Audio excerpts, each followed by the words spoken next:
न्यायाधीश महाराज, मी ॲडव्होकेट समर्थ आज ह्या मुलीची म्हणजेच प्राचीची केस लढवायला उभा आहे.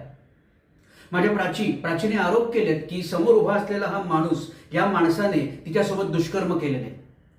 त्याकरता असलेला कलम 376 सुद्धा आपल्याला दिलेल्या डोसिअरमध्ये जोडलं गेलं न्यायाधीश महाराज. पण महाराज, आज मी एक ॲडव्होकेट म्हणून नाही तर एक माणूस म्हणून इथे उभा आहे.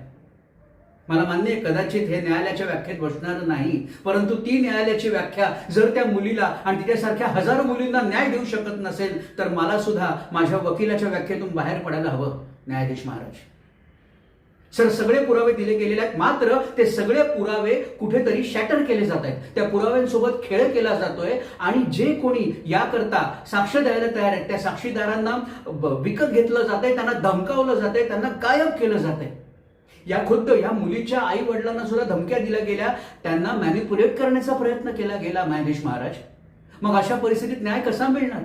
ही मुलगी ओरडून सांगते तिच्यासोबत दुष्कर्म झाले, तिचं अख्खं आयुष्य बर्बाद झालंय, पण ह्या सगळ्यातून निष्पन्न काय होणार आहे? या केसचा निकाल काही लागला तरी तिचं आयुष्य मात्र अंधकारमय असेल.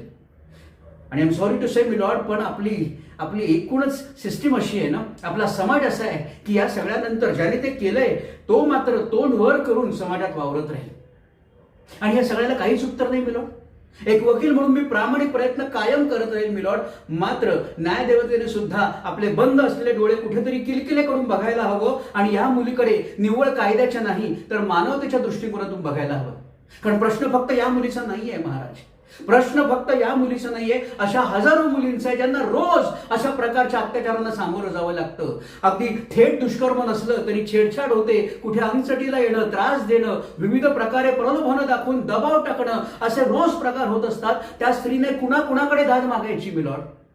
आणि म्हणूनच माझं आपल्याला कळकळीचं सांगणं आहे, मानवतेच्या दृष्टिकोनातून विचार करावा आणि ह्या मुलीचे जे अपराधी आहेत त्या सगळ्यांना अत्यंत कठोर शासन करावं, जेणेकरून पुन्हा आपल्या समाजात स्त्रीवर कोणी हात टाकायची हिंमत करणार नाही.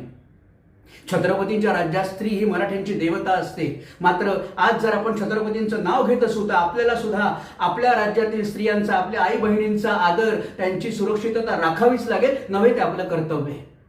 आपल्याला सगळे पुरावे दिलेले, सगळं बोलून झालेलं मिलॉर्ड. यानंतर मी या केसमध्ये काही बोलणार नाही. मी आवाहन करतो तुमच्या सत्सद विवेक बुद्धीला आणि तुमच्या चांगुलपणाला आणि संपूर्ण समाजाच्या एकूणच मानवतेला.